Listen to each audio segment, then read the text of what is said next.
आणि आपण सध्या ही जी दृश्य पाहतो आहोत ही लाईव्ह दृश्य आहेत।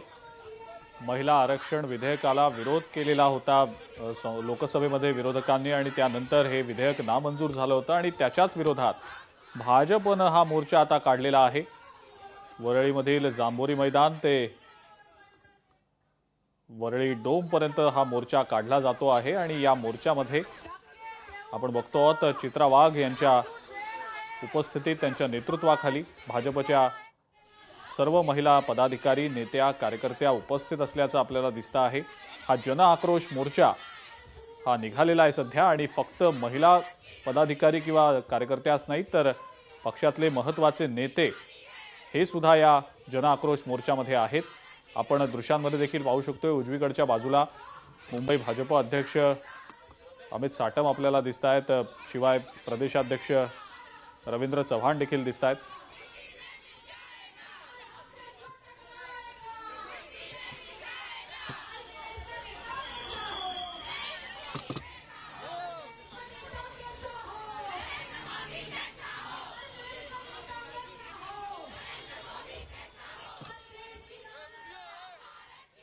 मंत्री अतुल सावे आहेत। सावे सर, खरं तर जनमोर्चा आक्रोश तुम्ही काढत आहात, या विधेयकाला सगळ्यांचाच विरोध आहे। ज्या पद्धतीत ठाकरेंची जर भूमिका पाहिली त्यांचा देखील विरोध आहे। पहिल्यापासूनच हा विरोध होता का त्यांचा? काय वाटतं त्यांच्या भूमिकेकडे? 2023 मध्येच हे बिल पास केलं होतं, त्यावेळेस सगळे बरोबर होतो।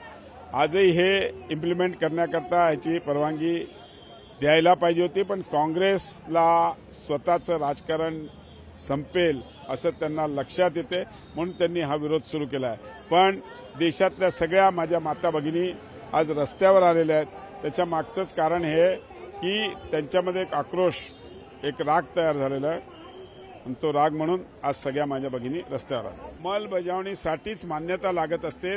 आता ते संसदेत आहेत, संसदेचे कायदे त्यांना माहिती आहेत, त्यांनी थोडंसं त्याचं वाचन करावं, कारण की कुठलंही बिल पास झालं तर त्याला मान्यतेसाठी एक इम्प्लिमेंटेशनसाठी हे लागते। त्याच्यासाठीच हे बिल प्रोड्यूस केलं होतं आणि त्या पद्धतीने अमित शाह साहेबांनी तिकडे हाऊसमध्ये सांगितलंही होतं की याचं काय आणि ते करण्याकरता त्यांनी प्रयत्न केला होता। आणि आज माझ्या मते काँग्रेसने महिला भगिनींच्या, याचा अर्थच हे की काँग्रेस हे नेहमी महिलांच्या भगिनींच्या विरुद्ध आहे। लाडली बहिणींना पण त्यांनी विरोध केला, आज या आरक्षणाच्या बिलाला पण ते विरोध करतात। शेवटचा प्रश्न, या मोर्चाच्या माध्यमातून काय नेमकी तुम्हाला दाखवायचं? आमच्या सगळ्या माता भगिनींचा राग काँग्रेसवरचा इकडे प्रगट करू इच्छितो। जर्नलिस्ट प्रतीक गुप्तासह मीनाक्षी म्हात्रे, लोकशाही मराठी, मुंबई। लोकशाही मराठी, ऐका, पहा, जागरूक रहा।